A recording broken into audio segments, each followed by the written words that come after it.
Hi ಎಲ್ರಿಗೂ ನಮಸ್ಕಾರ. Welcome back to hobbies of Shubha channel. ಇವತ್ತಿನ ಒಂದು ವಿಡಿಯೋದಲ್ಲಿ ಸಿಂಪಲ್ ಆಗಿ ಮುದ್ದೆ ಮಾಡೋದು ಹೇಗೆ ಅಂತ ತೋರಿಸ್ತಾ ಇದ್ದೀನಿ. ಮೊದಲಿಗೆ ನಾನು ಇಲ್ಲಿ ಸ್ಟವ್ ಮೇಲೆ ಒಂದು ಸಿಲ್ವರ್ ಪಾತ್ರೆನ ಇಟ್ಕೊಂಡಿದ್ದೀನಿ. ಆದಷ್ಟು ಕೂಡ ಮುದ್ದೆನ ಮಾಡಲಿಕ್ಕೆ ಸಿಲ್ವರ್ ಪಾತ್ರೆನೇ ಬಳಸಿ, ಆದಷ್ಟು ಸ್ವಲ್ಪ ಅಗಲವಾಗಿರುವಂತಹ ಪಾತ್ರೆನ ಇಟ್ಕೊಳ್ಳಿ. ಅದಕ್ಕೆ 2 ಬೌಲ್ ಆಗುವಷ್ಟು ನೀರನ್ನು ಹಾಕೊಂಡಿದ್ದೀನಿ. 2 ಬೌಲ್ ಆಗುವಷ್ಟು ನೀರು ತಗೊಂಡ್ರೆ 1 ಬೌಲ್ ಆಗುವಷ್ಟು ರಾಗಿ ಹಿಟ್ಟನ್ನ ತಗೋಬೇಕಾಗುತ್ತೆ. ಇದು ನೆನಪಿನಲ್ಲಿ ಇರಬೇಕು. ನೋಡಿ, ಇವಾಗ ಸ್ಟವ್ ನ ಆನ್ ಮಾಡಿಬಿಟ್ಟು ಅದಕ್ಕೆ ಸ್ವಲ್ಪ ನೀರಿಗೆ ಸ್ವಲ್ಪ ಉಪ್ಪು ಹಾಕೊಂಡಿದ್ದೀನಿ. ನೀರು ಸ್ವಲ್ಪ ಉಗುರು ಬೆಚ್ಚಗಾಗಬೇಕು. ನೋಡಿ, ಕೈನಲ್ಲಿ ಹೀಗೆ ಮುಟ್ಟಿದ್ರೂ ಸುಡಬಾರ್ದು ನೀರು. ಅವಾಗ ನಾವು ಒಂದು 1/4 ಸೌಟ್ ಆಗುವಷ್ಟು ಅಥವಾ ಒಂದು 4 ಟೇಬಲ್ ಸ್ಪೂನ್ ಆಗುವಷ್ಟು ರಾಗಿ ಹಿಟ್ಟನ್ನ ತಗೊಂಡು ಆ ಒಂದು ಬೆಚ್ಚಗಿರೋಂತಹ ನೀರೊಳಗಡೆ ನಾವು ಹಾಕಿ ಕದ್ರಬೇಕಾಗುತ್ತೆ. ನೋಡಿ, ಈ ತರ ಕೈನ ಬಿಡ್ದನೆ ಇದೇ ರೀತಿ ತಿರುಗಿಸ್ತಾ ಇರಬೇಕು, ಇಲ್ಲಾಂದ್ರೆ ಗಟ್ಟಿ ಆಗ್ಬಿಡುತ್ತೆ. ಹಾಗಾಗಿ ಇದೇ ತರ ತಿರುಗಿಸ್ಕೊಳ್ತಾ ಇರಬೇಕು. ಅವಾಗ ಅದು ಗಂಜಿ ರೂಪಕ್ಕೆ ಬರುತ್ತೆ. ನೋಡ್ತಿದ್ದೀರಲ್ಲ, ಹೀಗೆ ತಿರುಗಿಸ್ತಾ ಈ ರೀತಿ ಗಂಜಿ ತರ ಆಗುತ್ತೆ. ರಾಗಿ ಅಂಬ್ಲಿ ಮಾಡ್ಕೊಳ್ತೀವಲ್ಲ ಆ ತರ ಆಗುತ್ತೆ. ನೋಡಿ, ಇವಾಗ ಕುದೀತಾ ಮೇಲಕ್ಕೆ ಬಂತು. ಇವಾಗ ನಾವು ತಗೊಂಡಿದೀವಲ್ಲ 1 ಕಪ್ ಆಗೋಷ್ಟು ರಾಗಿ ಹಿಟ್ಟು, ಅದನ್ನ ಈ ಒಂದು ಅಂಬ್ಲಿ ಒಳಗಡೆ ಹಾಕೋಬೇಕಾಗುತ್ತೆ. ನಾನು ಇಲ್ಲಿ ತೋರಿಸ್ತಿದ್ದೀನಲ್ಲ, ಇದೇ ರೀತಿ ಹಾಕೋಬೇಕು. ಗುಂಪು ತರ ಅಂದ್ರೆ ಗುಪ್ಪೆ ಬರೋ ತರ ಹಾಕೋಬೇಕು. ಸುತ್ತನೂ ಹಾಕಬಾರ್ದು, ಒಂದು ಗುಪ್ಪೆ ಬರಬೇಕು, ಆ ರೀತಿ ಹಾಕೋಬೇಕಾಗುತ್ತೆ. ನಾನು ತೋರಿಸ್ತೀನಿ ಯಾವ ರೀತಿ ಹಾಕಿದ್ದೀನಿ ಅನ್ನೋದನ್ನು ಕೂಡ.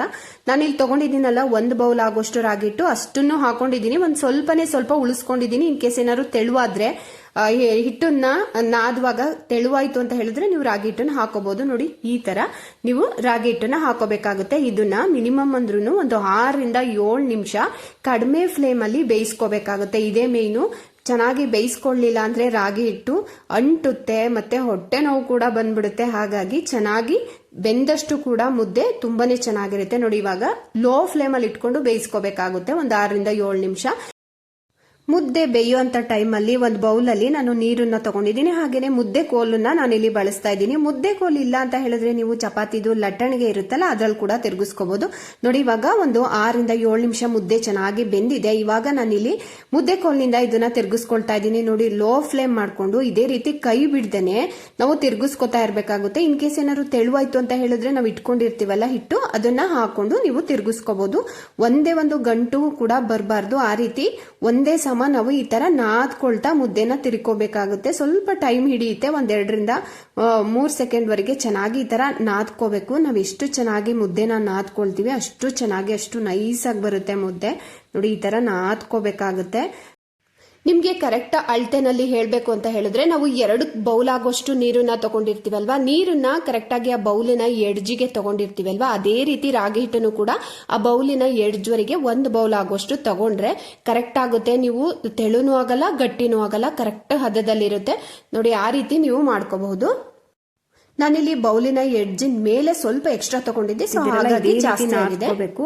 ನಾನಿಲ್ಲಿ ನಾದದನ್ನ ಪೂರ್ತಿ ತೋರಿಸಿದ್ದೀನಿ. ಏನಕ್ಕೆ ಅಂತ ಹೇಳಿದ್ರೆ ಹೊಸಬ್ರಾದ್ರೆ ಪಾಪ ಗೊತ್ತಾಗಲ್ಲ ಅವರಿಗೆ ಮಾಡ್ಕೊಳ್ಳೋದಿಕ್ಕೆ. ನಮ್ಮ ಸೈಡಲ್ಲೆಲ್ಲ ಯೂಶಲಿ ನಾವು ಯಾವಾಗ್ಲೂ ಮಾಡ್ತಾನೆ ಇರ್ತೀವಿ. ನಾವು ಒಂದು ಕೈ ಅಳತೆನಲ್ಲಿ ಹಾಕೊಂಡ್ಬಿಡ್ತೀವಿ. ಎಷ್ಟು ಹಾಕೊಂಡ್ರು ಹೆಚ್ಚು ಕಡಿಮೆ ಆದ್ರೂ ನಾವು ರಾಗಿ ಹಿಟ್ಟು ಎಷ್ಟು ಹಾಕೋಬೇಕು, ಇನ್ನು ಸ್ವಲ್ಪ ಹಾಕೋಬೇಕಾ ಅಥವಾ ಬೇಡವಾ ಎಲ್ಲ ಗೊತ್ತಾಗುತ್ತೆ. ಕೆಲವ್ರು ಹೊಸಬ್ರು ಇರ್ತಾರಲ್ಲ, ಅವ್ರಿಗೆ ಗೊತ್ತಾಗಲ್ಲ. ಹಾಗಾಗಿ ನಾನು ಪೂರ್ತಿ ನಾದದನ್ನೆಲ್ಲ ತೋರಿಸಿದ್ದೀನಿ. ನೋಡಿ, ಇವಾಗ ನಾದಿದ್ದೆಲ್ಲ ಆದ್ಮೇಲೆ ಒಂದು ಕಾಟನ್ ಬಟ್ಟೆನ ಚೆನ್ನಾಗಿ ಒದ್ದೆ ಮಾಡ್ಕೊಂಡಿದ್ದೀನಿ. ಒದ್ದೆ ಮಾಡ್ಕೊಂಡು ಇವಾಗ ನೀರನ್ನ ಈ ರೀತಿ ಡಿಪ್ ಮಾಡ್ಕೊಂಡು ಮುದ್ದೆನ ತಗೋಬೇಕಾಗುತ್ತೆ. ಒಂದೊಂದೇ ಸಣ್ಣ ಮುದ್ದೆಗಳನ್ನೇ ತಗೊಳ್ಳಿ. ನಿಮ್ಗೆ ಒಂದೇ ಸಲ ದಪ್ಪ ಮುದ್ದೆಗಳು ಕಟ್ಟಕ್ಕಾಗಲ್ಲ ಅಂದ್ರೆ ಸ್ವಲ್ಪನೇ ಹಿಟ್ಟನ್ನ ತಗೊಂಡು ಈ ರೀತಿ ರೌಂಡ್ ಆಗಿ ಕಟ್ಕೋಬೇಕಾಗತ್ತೆ. ಮೊದಲು ಟೈಮ್ ಮಾಡುವಾಗ ನಿಮಗೆ ಕಷ್ಟ ಆಗ್ಬೋದು. 1-2 ಸಲ 3 ಸಲ ಮಾಡಿದಾಗ ನಿಮಗೆ ಖಂಡಿತ ಈಸಿ ಆಗುತ್ತೆ. ನಾನಿಲ್ಲಿ ತಗೊಂಡಿದ್ನಲ್ಲ 2 ಕಪ್ ಆಗೋಷ್ಟು ರಾಗಿ ಹಿಟ್ಟು, ಅದಕ್ಕೆ ಮೀಡಿಯಂ ಗಾತ್ರದ್ದು 3 ಮುದ್ದೆಗಳಾಗಿದೆ. ನೀವು ಇಲ್ಲಿ ನೋಡ್ತಿರ್ಬೋದು ಎಷ್ಟು ಚೆನ್ನಾಗಾಗಿದೆ ಅಂತ. ಸ್ವಲ್ಪ ತೆಳುವಾಗಿ ಮಾಡ್ಕೊಂಡಷ್ಟು ಕೂಡ ಮುದ್ದೆ ಊಟ ಮಾಡೋದಕ್ಕೂ ಕೂಡ ಈಸಿ, ಮತ್ತೆ ಡೈಜೆಷನ್ ಕೂಡ ಚೆನ್ನಾಗಾಗುತ್ತೆ. ಹಾಗಂತ ತುಂಬಾ ತೆಳುವಾಗಿ ಮಾಡ್ಕೊಳಕ್ ಹೋದ್ರೆ ಏನಾಗುತ್ತೆ ಅಂದ್ರೆ ಗಂಟುಗಳಾಗ್ಬಿಡುತ್ತೆ. ಹಾಗಾಗಿ ನಾನು ಹೇಳದ್ನಲ್ಲ, ಅದೇ ಒಂದು ಮೆಜರ್ಮೆಂಟ್ ಅಲ್ಲಿ ನೀವು ರಾಗಿ ಹಿಟ್ಟನ್ನ ಹಾಕೊಂಡು ನೀವು ನಾದಿ ಈ ರೀತಿ ಮುದ್ದೆನ ಕಟ್ಕೋಬೇಕಾಗುತ್ತೆ. ಹಾಗೇನೆ ಇನ್ನೊಂದೇನು ಅಂತ ಹೇಳಿದ್ರೆ, ಈ ರೀತಿ ಲೋ ಫ್ಲೇಮ್ ಅಲ್ಲಿ ಇಟ್ಕೊಂಡು ಮಾಡ್ಕೊಳ್ಳೋದ್ರಿಂದ ನಿಮಗೆ ಗಂಟುಗಳಾಗೋದು 90% ಕಡಿಮೆ ಆಗುತ್ತೆ.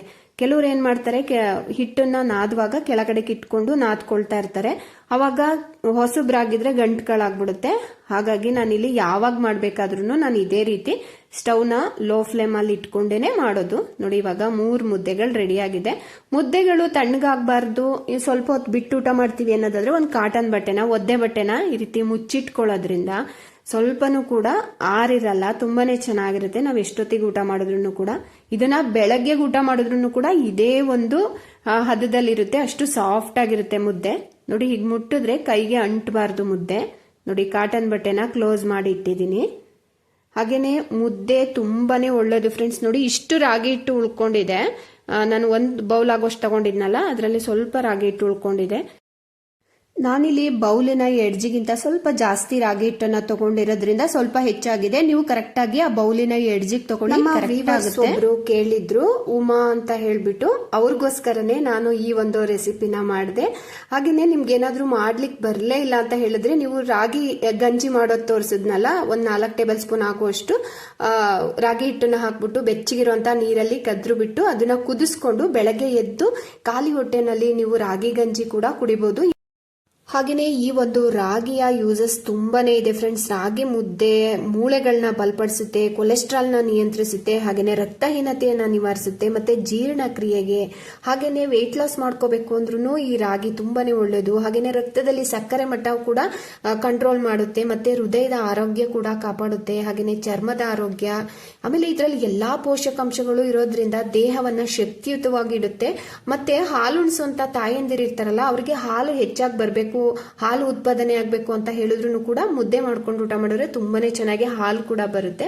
ಇವತ್ತಿನ ಈ ಒಂದು ರೆಸಿಪಿ ಇಷ್ಟ ಆಗಿದೆ ಪ್ಲೀಸ್ ಒಂದು ಲೈಕ್ ಮಾಡಿ. ಚಾನಲ್ಗೆ ಹೊಸಬ್ರಾಗಿ ನೋಡ್ತಾರೆ ಪ್ಲೀಸ್ ಸಬ್ಸ್ಕ್ರೈಬ್ ಮಾಡ್ಕೊಳ್ಳಿ. ವಿಡಿಯೋನ ಹೆಚ್ಚಾಗಿ ಶೇರ್ ಮಾಡಿ. Thank you.